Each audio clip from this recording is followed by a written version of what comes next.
In 72 AD, the Roman Empire was at its peak. Golden statues, triumphal arches, marble temples. On that day, something began to rise silently in the center of the empire. The largest arena the human eye could see, the Colosseum. Hundreds of workers, chained together, descended into the arena's foundation at the first light of dawn. Some had been captured from enemy tribes, some had committed crimes, and some were simply poor. Do you know what they all had in common? They all knew they would not emerge alive from their 100,000 tons of stone would be lifted meters high, and each one would be placed with millimeter precision. But the names of those who carried these stones would not be written in history books, but in unmarked graves. Days began with 40-degree heat and continued with sleepless nights on scaffolding. There was no such thing as rest. If you grew tired, you would fall. If you fell, you would die. If you died, someone else would immediately take your place. This colossal structure, before which millions of tourists now pose in awe, was not built from stacked stones, but from stacked bodies. So why was this structure built? What was its true purpose, and what kept it standing, the walls or the deaths? Come, let's explore the true nature of the Colosseum together. Why was it done? What was its purpose? The Colosseum was not just an amphitheater. It was also a crown, a display of power in the eyes of Roman Emperor Vespasian at that time. The Roman people were in dire straits. There were great fires, riots, and economic crises. The empire was about to lose the trust of its people. It was at this very moment that the foundations of the Colosseum began to be laid. This was not just a building, it was a message. Look, we are still powerful, we are still in control, and we will continue to entertain you. The purpose of the Colosseum was to keep the people happy. But how? With blood? The emperors organized huge spectacles to keep the people happy. Gladiator fights, wild animal hunts, executions. A massive structure was needed to host these spectacles, an arena. At the same time, the Colosseum showcased Rome's engineering prowess. It was a monument that said, "Don't even think about defying us."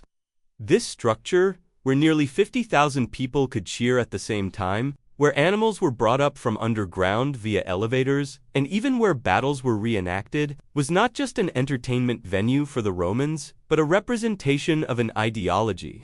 But this grandeur came at a cost, and it was not the fighters in the arena who paid that price, but those who built it. Now, let us delve into the dark side of that construction. Who worked? Slaves, prisoners, criminals? Who do you think built the walls of the Colosseum?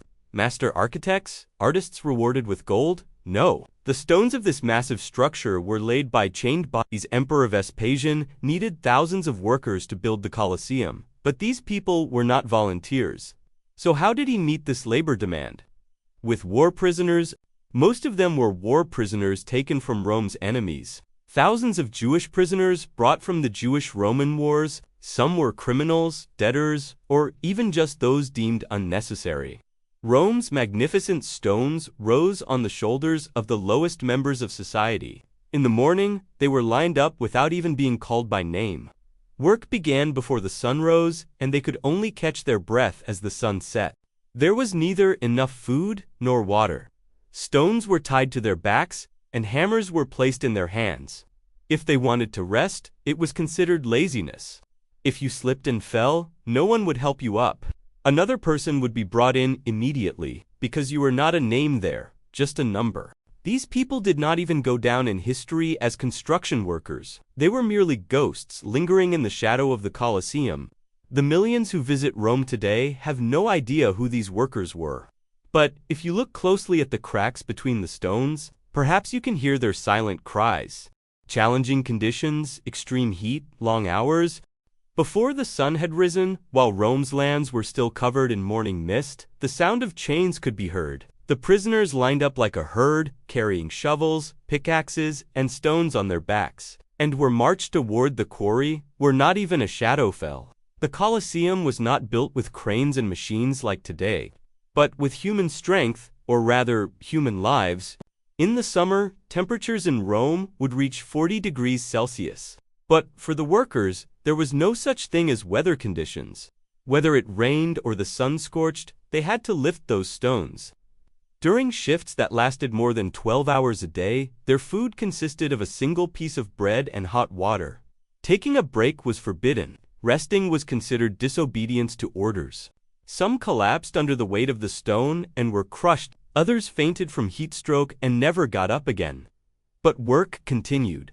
Another worker was chained in their place, lined up, and continued carrying the same stone. From a worker's perspective, the Colosseum did not rise upward, it rose above you. Each stone weighed down your shoulders a little more, pushing you a little closer to the ground. As your body shattered with each step, do you know what was the most terrifying thing?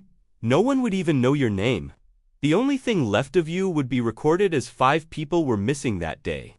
The sun never set in the shadow of the Colosseum, but for those working under that sun, night never came either. Construction accidents, collapsing, scaffolding, falling rocks. The construction of the Colosseum was a massive project. The stones were so large that each one exceeded the height of several people and weighed dozens of kilograms. These stones had to be lifted to a height of several meters using ropes, pulleys, and human strength. It is important to remember that this was not a modern construction project. There were no protective helmets, no supervision, and no safety lines. The scaffolding was made of simple wooden logs and ropes. If a single screw was missing or a knot came loose, the entire structure could collapse, and on some days, it did collapse. Historians cannot provide exact figures on the accidents that occurred during that period because no records were kept. But according to accounts, on some days, dozens of workers lost their lives in a single accident. A rope snapping while lifting a stone, a scaffold collapsing when the balance was lost. A single man's mistake could lead to the deaths of dozens of workers. Those moments were not silent. The sound of breaking wood, screams, and then a deep silence. Curious about what happened next. The stones were cleared, the debris removed, and new workers brought in. As if nothing had happened. The Colosseum still stands today. But its walls are not just made of stone. Between those stones lie crushed hopes, buried bodies, and forgotten stories. When a tourist touches those stones today, they are not just touching history, but perhaps the traces of an accident, because some collapses may not be recorded, but they always leave their mark. Penalties: those who try to escape, those who disobey orders. Those who worked on the construction of the Colosseum faced not only heavy workloads, but also ruthless discipline. The fear in their souls was as unbearable as the chains on their bodies. Those who tried to escape were immediately caught and punished ruthlessly to set an example. Imagine dropping the heavy stone you were holding for a moment and trying to escape. What do you think the outcome would be? Sometimes, attempting to escape was punished by death. Other times, they were beaten and tortured in front of everyone. Those who disobeyed, those who refused to follow orders, their fate was imprisonment or worse.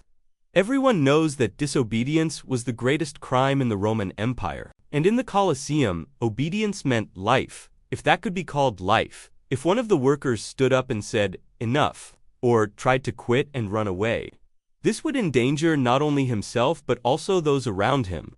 That is why the chains were not just physical, they were also chains of fear. A witness from that era said, "The capture of someone trying to escape increased the fear of others, because no one waited for a second chance."